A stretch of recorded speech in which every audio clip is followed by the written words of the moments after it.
अभी अपनी बात रखी और बहुत सारी चीजें हमारे जो बड़े हैं, हमारे जो बुजुर्ग हैं, जो पहले से काम करते आ रहे हैं या जो अभी निरंतर अपने पदों से रिटायर हो गए हैं लेकिन फिर भी समाज में योगदान दे रहे हैं, ऐसे हमारे बड़ों का मैं शुक्रिया अदा करती हूँ। माननीय जगदीश सर, माननीय श्री राजीव रंजन राजेश सर को मैंने सुना, अधिवक्ता है सर्वोच्च न्यायालय में। कुछ मेरी उनसे बातें हो रही है क्योंकि मैं बहुत लोगों को जो मंच पर आसीन थे सर सबका नाम सुना था, मैं पर्सनली नहीं जानती। आज मेरा ये सौभाग्य है कि आप लोगों से मुझे रूबरू होने का मौका मिला।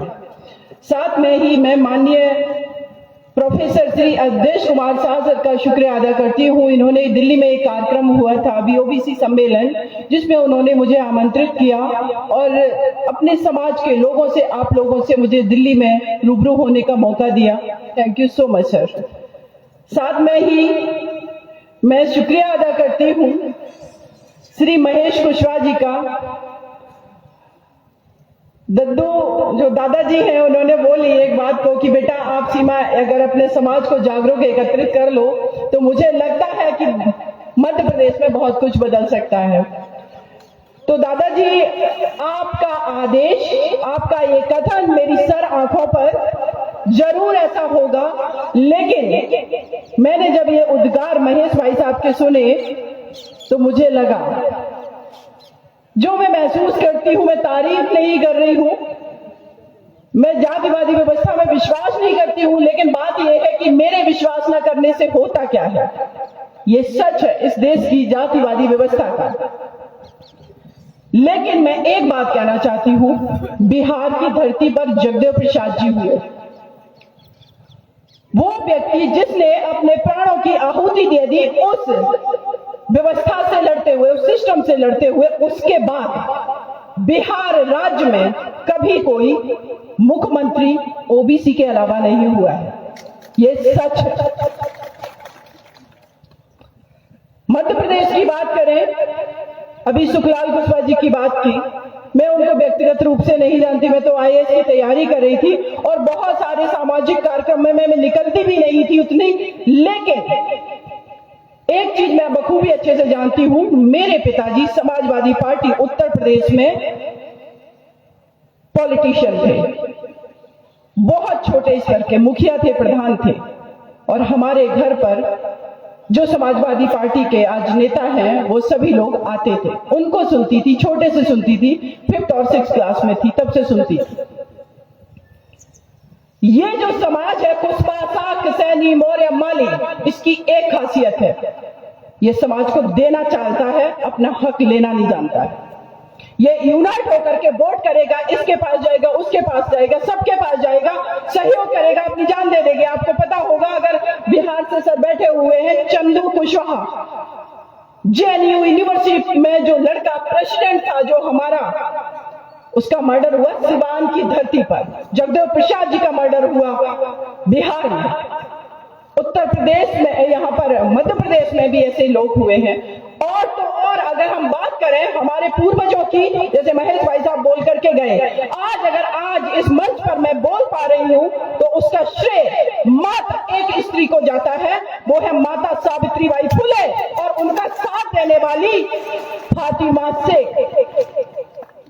ये जो मंच पर डाइवर्सिटी है मुझे दिखनी चाहिए। अगर हम वाकई में देश की 90% आबादी की बात कर रहे हैं तो 90% आबादी में आपके हमारे घरों में बैठी हमारी जो इंटेलिजेंट बेटियां हैं उनको दोयम दर्जे पर मंच पर भी बैठाया जाता है, आपको ये पता होना चाहिए। आज जिस बेटी को पूरा देश सलाम कर रहा है, मैं ये बात उत्तर प्रदेश के लिए कह रही हूं स्पेशली, मुझे एक पार्टी से बराबर ऑफर मिल रहा है पिछले 1 महीने से, आप आइए पार्टी ज्वाइन करिए। मैंने कहा आप क्या देंगे, मांगेंगे ना, हक मांगना सिखाया जा रहा है। सर ओबीसी समाज है, सब बात कर रहे हैं, ब्राह्मणों ने हक छीना है, जनरल कैटेगरी ने छीना है, सिस्टम ने हमें बर्बाद कर दिया। तो एक बात मैं कह रही हूं कि जब ओबीसी समाज की कोई पार्टी है या फिर आप लोग इसकी बात करते हैं, बहुत सारी पार्टियां हैं, तो एक बेटी को जिसको अगर पूरा देश आज जान रहा है, अगर उसने ये कहा कि आप दोगे क्या, तो कहते हैं हम आपको एमएलए का टिकट भी नहीं देंगे। तो हम अब उस कैटेगरी में खड़े होने करने वाले हैं आगे भविष्य में कि आप कोई नहीं होते हो हमें टिकट देने वाले, हम टिकट बांटने वाले बनेंगे भविष्य में। ये आज मैं सागर की धरती से ऐलान करके जाती हूँ।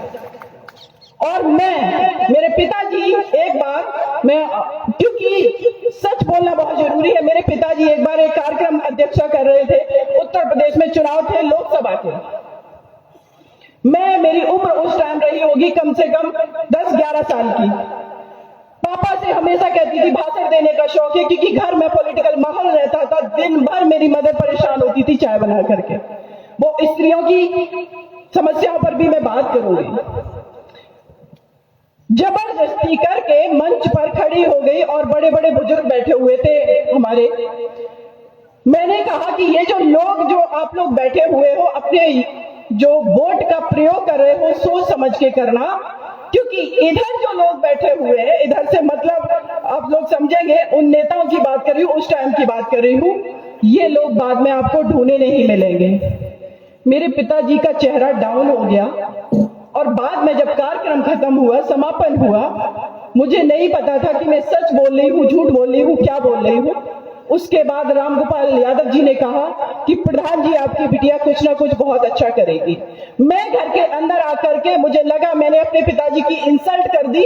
मैं जब अपने घर पर गई और घर में सबसे कोने में जो मेरा कमरा है उसमें जाकर के कुंडी लगा के अंदर बंद कर लिया कि पापा जी की मैंने इंसल्ट कर दी। तो मैं ये उदाहरण आपको क्यों देना चाहती हूँ, जब मेरे पिताजी घर आए, माता जी से पूछा बिटिया कहाँ है, सीमा कहाँ है। मम्मी ने कहा और चढ़ाओ सर पर बेटी को, ऐसे ही तुम्हारे कार्यक्रम बिगाड़ेगी। लेकिन वो पिता जब मेरे पास आया, हमने उनको माफी मांगी, उन्होंने क्या कहा, बेटा एक चीज हमेशा याद रखना, कोई भी सिस्टम अगर तुम्हें लगता है गलत है उस पर खुल के बोलना, डरने की जरूरत नहीं। सच तुमने बोला, सच हम लोग नहीं बोल रहे थे मंच पर। और ये बात मैं एग्जाम्पल इसलिए दे रही हूं कि यहाँ जो स्वयं अम्बेडकर बोल करके गए हैं ना, मैं कहती हूं मेरे आगे आने वाला भविष्य का यूथ सच बोलेगा, क्योंकि सच को जरूरत है एक्सेप्ट करने की। और जो हम आंदोलन कर रहे हैं इसमें नो डाउट कि किसी का बिल्कुल भी योगदान ऐसा नहीं है कि नगण्य है। यहाँ हर व्यक्ति बैठा है। मैं अगर दिल्ली से आई हूँ, कोई बात नहीं, समाज देश के लिए, मैं भारत की नागरिक हूं, सोचूंगी भविष्य में कि मेरे देश का हर व्यक्ति समृद्ध बने। तो आप सभी लोग यहाँ बैठे हैं, आप सबका एक मिनट कीमती है। और आप जो लोग अपने घरों से इस बरसात के सीजन में आकर के सर्दी में बैठे हैं, आप लोगों का एक मिनट, एक पैसा, सब कुछ कीमती है। और अगर आप लोग अपने हक अधिकार की बात करते हैं तो कोई गलत नहीं करता है। खामियां हैं उस पर हर किसी को बोलने का अधिकार है। मैंने दिल्ली में जो क्राइम हुआ था 2012 में, निर्भया केस, सिस्टम से पूरी लड़ी थी। अभी उत्तर प्रदेश में हाथरस की धरती पर 4 लड़कों ने गैंग रेप किया उस बेटी को। रात के समय सिस्टम ने उस लड़की को जला दिया। उसकी लड़ाई मैं अकेले लड़ रही हूं।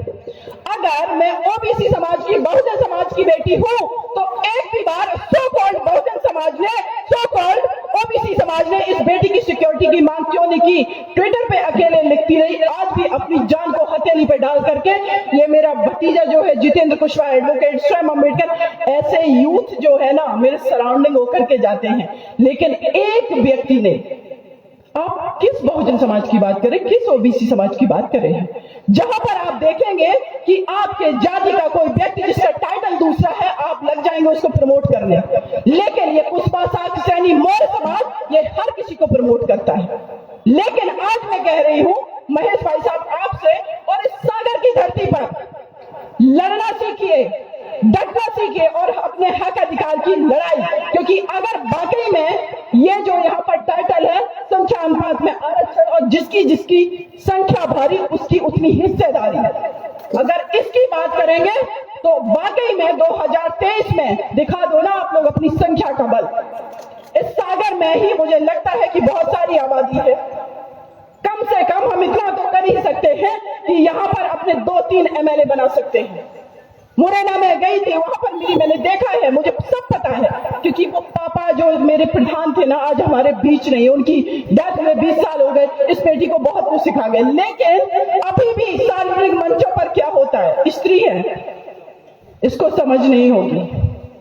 लेकिन ओबीसी समाज में, लेकिन लोग सोचते हैं जो लोग पहले से सत्ता में बैठे, अगर ये हमारे हक अधिकार की बात 100% नहीं कर रहे हैं, अगर ये 20% भी कर दें, जो 27% ओबीसी का रिजर्वेशन है, हम जिनसे जो संसाधन पर्टिकुलर 10% आबादी के पास हैं, उनसे छीनने की लड़ाई 90% और 10% की लड़ाई है। लेकिन एक लड़ाई 27% के अंदर की भी तो लड़ाई है, उसको कौन लड़ेगा? उसको हम आप लोग लड़ेंगे। चाहे कोई अगर ओबीसी का कार्यक्रम है तो मंच पर सारी जातियों की जो लोग आना चाहते हैं, जो सम्मानित लोग हों, सबको इक्वल रिस्पेक्ट, सबको इक्वल तरीके से भागीदारी बहुत जरूरी है। आज हमारा देश महात्मा जो फातिमा शेख है उनको भूल गया। माता सावित्रीबाई फुले ने जब पहला स्कूल खोला, इतना ज्यादा उनके ऊपर कीचड़ फेंका गया जब वो पढ़ने जाती थी। फातिमा शेख जो उनके कंधे से कंधा मिला करके हमेशा खड़ी रही। आज उस अल्पसंख्यक समुदाय को हमने वाकई में एक ढुलमुल रवैये से बना दिया कि तुम जाओगे कहां। जगदीश सर शायद मैं सही बोले कि तुम जाओगे कहां, क्योंकि आपके ऊपर तो राजनीति होती है। पाकिस्तान छोटा सा बन गया है और वो पाकिस्तान जो बना 1947 में, उसके बाद उस पाकिस्तान का नाम यूज करके हम अपने भारत को कमजोर अभी तक करते आए हैं। इस देश की 90% जो आबादी है उसके हक अधिकार की बात किए बिना क्या ये संभव है कि ये हमारा जो देश है इसकी समृद्ध होने की हम बात कर सके? यहां पर अगर उत्तरी मध्य प्रदेश की सर्जन से बता कर गए कि 27% आरक्षण जो है पंचायतों में खत्म कर दिया था माननीय सर्वोच्च न्यायालय ने। मैं अधिवक्ता हूं, मैं बता रही हूं, आपके कानून जो बनाया गया है, जो पार्लियामेंट कानून बनाती है, सोचिए क्या होता है न्यायालयों में। कानून बनाया गया था SC ST को ये अधिकार मिले हुए, कानून बना संशोधन हुआ कि 27% ओबीसी का आरक्षण है।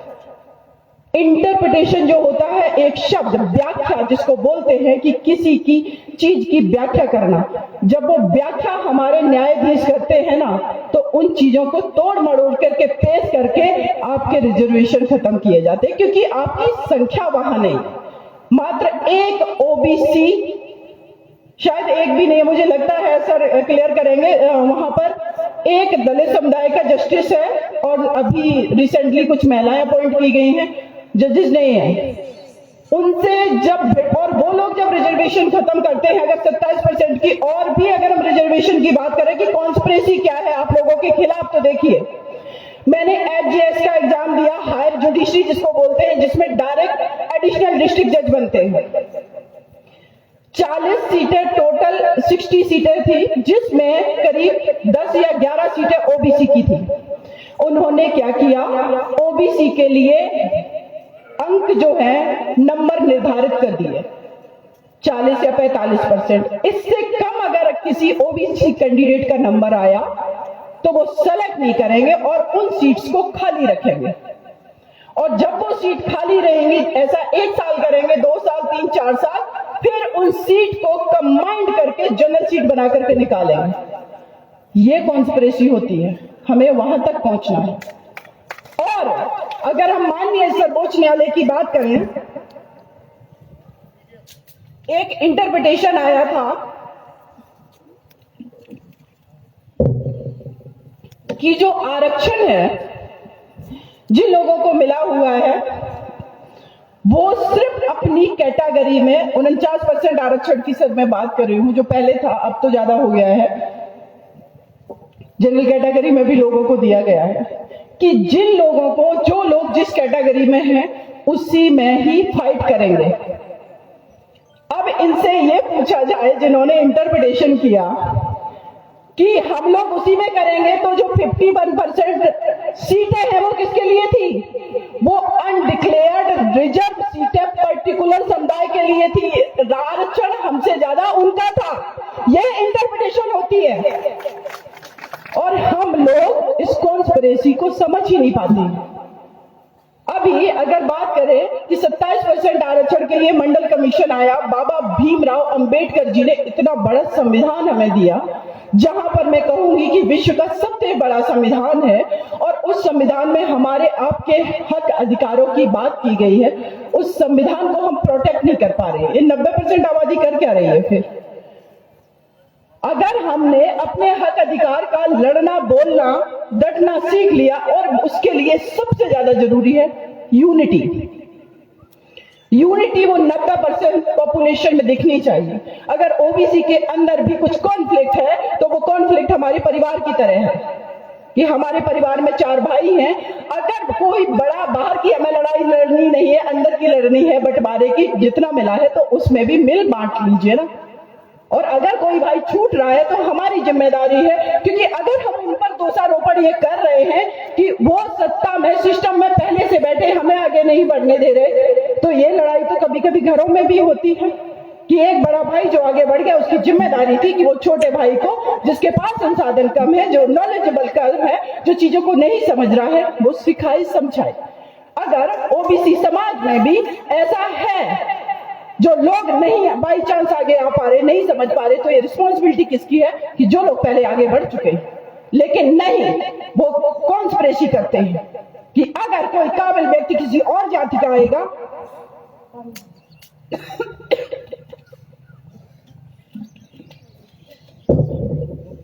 कि अगर कोई व्यक्ति किसी और जाति का आएगा, ये अपनी संख्या बल के आधार पर नेतृत्व न ले ले। ये सच हम क्यों नहीं स्वीकार करना चाहते हैं? और अगर ये सच है तो इसको स्वीकार करना होगा। और देखिए, 10% आबादी से लड़ना कौन सी बहुत बड़ी बात है।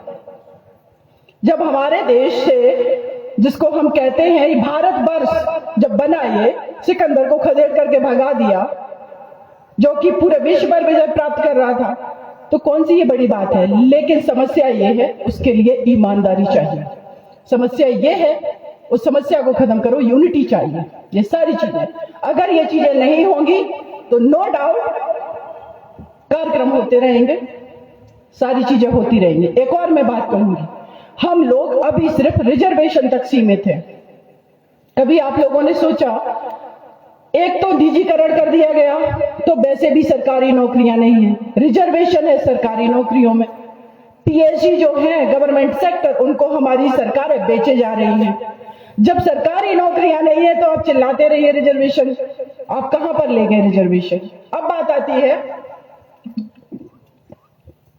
निजीकरण की। रेलवे बेचा जा रहा है, एलआईसी को बेच दिया, बहुत सारे एयर इंडिया को भी सेल कर दिया गया, बहुत सारी हमारी जो पीएसयू थे उनको बेचा जा रहा है। अब ये जाएंगी प्राइवेट हाथों में। प्राइवेट हाथों में अगर ये जा रही है, मुझे पता है कि प्राइवेट सेक्टर जो है ना, वो क्वालिटी से कंप्रोमाइज नहीं करेगा, वो टैलेंट से कंप्रोमाइज नहीं करेगा। और अगर इंग्लिश मीडियम में पढ़ा हुआ बच्चा और एक प्राथमिक विद्यालय के मिड डे मील का खाना खा करके पढ़ने वाला बच्चा, क्या उनसे कॉम्पिटिट करेगा जा करके? तो निजीकरण में भी वही लोग जाएंगे। जब निजीकरण होगा कंपनियों का, तो हमें बात निजीकरण का अगर विरोध कर रहे हैं, तो साथ में हमें प्राथमिक एजुकेशन पर भी काम करना चाहिए कि देश के अंदर एक समान एजुकेशन सिस्टम होना चाहिए। उसके बिना निजीकरण का विरोध का कोई मतलब नहीं है। और साथ ही साथ अगर इस देश की बहुत सारी समस्याओं की अगर बात करें, जिसमें एक सबसे बड़ी मुझे जो समस्या लगती कि जैसे मेरा देश आजाद हुआ, हम लोगों ने क्या किया, हम लोग एग्रीकल्चर सेक्टर में ज्यादा योगदान देते थे जीडीपी में, लेकिन हमने इंडस्ट्रियल डेवलपमेंट नहीं किया। और मुझे ये भी एक कॉन्स्पिरेसी लगती है, क्योंकि अगर हमारे देश के अंदर उद्योग लगा दिए जाते तो ये बहुत बड़ी दलित महिलाओं, ओबीसी, अल्पसंख्यक की आबादी के पास एम्प्लॉयमेंट होता और ये भी सशक्त होता, इसके पास पूंजी होती, पैसे होते और ये भी उस कैटेगरी में शामिल होता। इसीलिए शायद इंडस्ट्रियल डेवलपमेंट नहीं हुआ, डायरेक्ट कहां आ गए, सर्विस सेक्टर में। और सर्विस सेक्टर का आज ये है कि अमेरिका ने अगर अपनी कंपनियों में सर्विस देने से भारत को रोक दिया तो एक बार में 50 लाख युवा बेरोजगार होता है देश के अंदर। और वो बेरोजगार युवा जो है, अगर आप सर्वे करके देखेंगे, ओबीसी, एससी, एसटी, माइनॉरिटी समुदाय का हो, उस लेवल पे हम लोग क्या सोच पा रहे हैं। तो ये आवश्यकता है। और साथ ही साथ अगर वाकई में जो जगदेव प्रसाद जी ने नारा दिया था, जिसकी जितनी संख्या भारी उसकी उतनी हिस्सेदारी, अब जब कैटेगरी है यहाँ पर, अब ये जातिगत संरचना है यहाँ पर, तो उन्मूलन की बात भी एक बहुत बड़ी बात है। बहुत समय लगेगा मुझे लगता है, क्योंकि अभी तो जो अभी बहुत सारे लोग जो इंटेलेक्चुअल लेवल में भी डिस्कशन करते हैं, पहली बार की जो बनाया हुआ स्ट्रक्चर है, अब उसी में हम जब फाइट कर रहे हैं, तो उस स्ट्रक्चर में जो हमारी फाइट है, जो हमारी लड़ाई है, उस लड़ाई में ये बहुत जरूरी है कि इक्वल हिस्सेदारी हो। उसके बाद जो है वो हम जातिगत भी उन्मूलन जो है वो किया जाएगा। और मेरा एक मानना है कि इस देश के अंदर जो अंतरजातीय विवाह है उसका होना बहुत जरूरी है, क्योंकि यहां पर जितने लोग बैठे हैं, शायद एक बार भाई सोचेंगे, हमारे बड़े बुजुर्ग सभी लोग बैठे हैं, एक स्त्री जो है उसको जाति से कोई लेना देना नहीं है। किसी के पिताजी कुछ टाइटल लगाते थे, शादी होगी, पति का टाइटल अडॉप्ट कर लिया, उसको जातिगत सिस्टम से लेना देना नहीं है। तो एक्चुअल में अगर कोई जाति विरोधी है और जाति उन्मूलन कर सकता है तो इस देश की महिलाएं हैं। और साथ ही साथ मैं एक बात कहना चाहूंगी, बहुत पीड़ा होती है, यहाँ पर बहुत लोग बैठे हुए हैं, विभा मैम, कुशवा मैम बैठी हुई हैं, यहाँ पर हमारी बहनें बैठी हुई हैं, वो पटेल मैम बैठी, बहुत लोग हमारी सिस्टर हैं पीछे, लेकिन संख्या कितनी है? हार्डली 1 या 2%। चूंकि मैं समझ रही हूं कि अगर इस मंच पर आज मैं बोल पा रही हूं, आप लोग सम्मान दे रहे हैं और सुन रहे हैं मुझे, तो मैं क्यों बोल पा रही हूं, इस बात पर बोलना बहुत जरूरी है। मैं इसलिए बोल पा रही हूं क्योंकि मेरे पिताजी ने मुझे बोलने की परमिशन दी, पढ़ाया, क्योंकि मैंने लड़ाई की उस समय, अपने गांव में लड़ाई की, उस सिस्टम से लड़ाई की। वो एक और सिस्टम है फीमेल के लिए, एक तो आप लोगों का जो सरकार का सिस्टम